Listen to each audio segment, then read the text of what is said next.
Esse vídeo é sobre duas propriedades periódicas, o raio atômico e a eletronegatividade. O que é esse raio atômico? Ele está relacionado com o tamanho do átomo. Quanto maior o raio atômico, maior é o tamanho do átomo. E como é que a gente relaciona o raio, o tamanho do átomo, com a tabela periódica? A gente já chama de propriedades periódicas porque são propriedades, são características dos átomos que estão relacionados com a posição deles na tabela periódica. Como é que eu consulto, como é que eu deduzo o raio dos elementos a partir da posição na tabela periódica? Se eu pego elementos que estão na mesma família, por exemplo, o berílio e o bário, ambos estão na família 2. O raio atômico ele é a distância do núcleo do átomo até a camada mais externa que o átomo tem. Então aqui eu desenhei o átomo de berílio. O berílio ele tem um núcleozinho ali no meio e depois os dois níveis eletrônicos, nível 1 e nível 2. Então o raio atômico dele é a distância daqui do núcleo até a camada, o nível mais externo. Esse é o raio do berílio, ele é um átomo pequenininho. Já o bário, que está na mesma família que o berílio, ele está no período 4, ou seja, ele tem 4 níveis eletrônicos. Meu desenho é uma coisa maravilhosa, como vocês podem ver. Então, qual é o raio atômico dele? É a distância do núcleo dele até o nível, a camada mais externa. Portanto, a gente pode dizer que quando os elementos estão na mesma família, quanto mais para baixo eles estiverem na tabela periódica, maior vai ser o número de níveis energéticos e, portanto, maior vai ser o raio. Assim, se eu pegar um outro elemento que tem ainda mais níveis, maior ainda vai ser o raio atômico deste elemento. Então, o raio aumenta quanto mais para baixo o elemento estiver na tabela periódica. Assim, se eu perguntar, tem maior raio o oxigênio ou o selênio? Como o selênio e o oxigênio estão na mesma família e o selênio está mais para baixo, quem tem maior raio, maior tamanho, vai ser o selênio. Agora, quando a gente compara elementos que estão no mesmo período da tabela periódica, nós vamos ter que levar em conta um outro aspecto. Quando a gente compara elementos que estão no mesmo período da tabela periódica, por exemplo, vamos comparar o berílio e o flúor. O berílio e o flúor estão no período 2 da tabela periódica.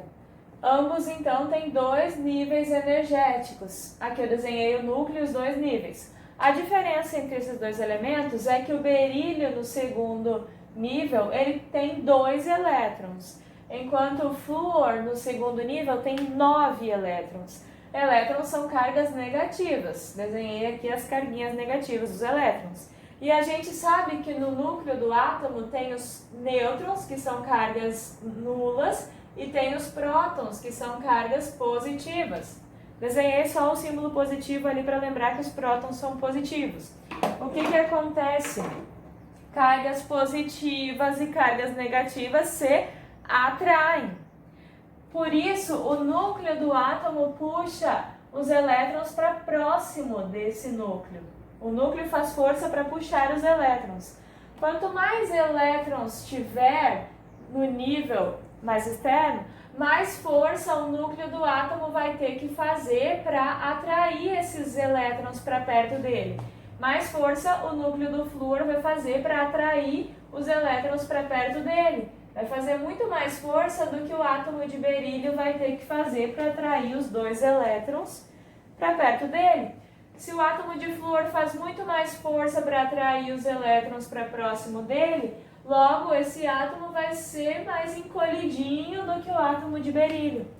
Sendo assim, quanto mais elétrons o elemento tiver no mesmo número de níveis, menor é o seu raio. Aqui o raio é menor, aqui o raio vai ser maior.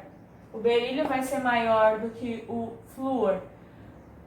Então, quanto mais mais elétrons tiver, menor é o raio. Logo, quanto menos elétrons o elemento tiver no mesmo período, maior é o raio. Por isto, o raio, quanto mais para a esquerda o elemento estiver na tabela periódica, e quanto mais para baixo ele estiver na tabela periódica. Entre berílio e flúor, quem tem maior raio? Berílio. Se eu comparar outros elementos que estão no mesmo período, entre boro e nitrogênio, ambos estão no terceiro período da tabela periódica. O boro está aqui e o nitrogênio está aqui. Quem está mais para a esquerda tem um maior raio. Logo, o boro tem um raio maior do que o do nitrogênio. Já a eletronegatividade é a tendência que um átomo tem de atrair elétrons de fora para ele.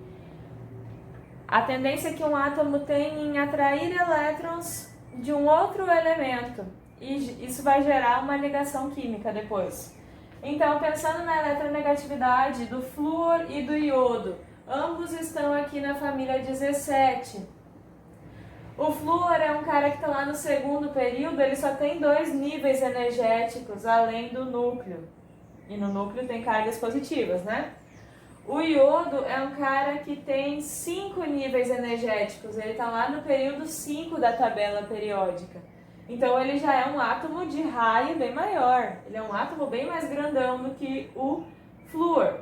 Aqui no núcleo tem cargas positivas, que são os prótons. Se tiver um elétron solto aqui, ó, um elétron passeando, vocês acham que o iodo vai atrair este elétron para perto dele com mais facilidade, ou o flúor vai atrair esse elétron para perto dele com mais facilidade? Iodo ou flúor puxaria esse elétron para si? Olha só, pensem como se fosse... O núcleo é um ímã, que vai ser atraído por um outro ímã, porque opostos aqui se atraem, né? Essas cargas opostas se atraem. Se eu coloco os 2 ímãs próximos, eles se atraem com facilidade, certo? Agora, se eu coloco os 2 ímãs mais distantes, eles têm mais dificuldade para se atraírem, certo? E se eu coloco obstáculos ainda entre os ímãs, ó, eles vão ter maior dificuldade ainda para se atraírem, certo? E quanto mais obstáculos eu for colocando entre esses 2 ímãs, maior ainda a dificuldade para eles se atraírem, certo? Considerem cada nível energético aqui, ó, como um obstáculo entre a atração do elétron com o núcleo do átomo. Então, aqui tem um maior impedimento, tem mais obstáculos para o elétron ser atraído para o núcleo do iodo do que tem de impedimento, de obstáculos para o elétron ser atraído para o núcleo do flúor, concordam? Então o flúor consegue atrair melhor o elétron do que o iodo. Assim, o flúor tem uma maior força de atração pelos elétrons, ele tem uma maior eletronegatividade.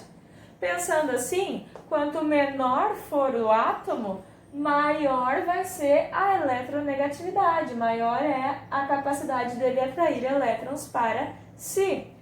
Se quanto maior o átomo, menor a eletronegatividade, e o contrário também vale, quanto menor o átomo, maior a eletronegatividade, logo a eletronegatividade na tabela periódica vai aumentar bem ao contrário do que o raio. Ela vai aumentar quanto mais para a direita o elemento estiver na tabela e quanto mais para cima o elemento estiver na tabela.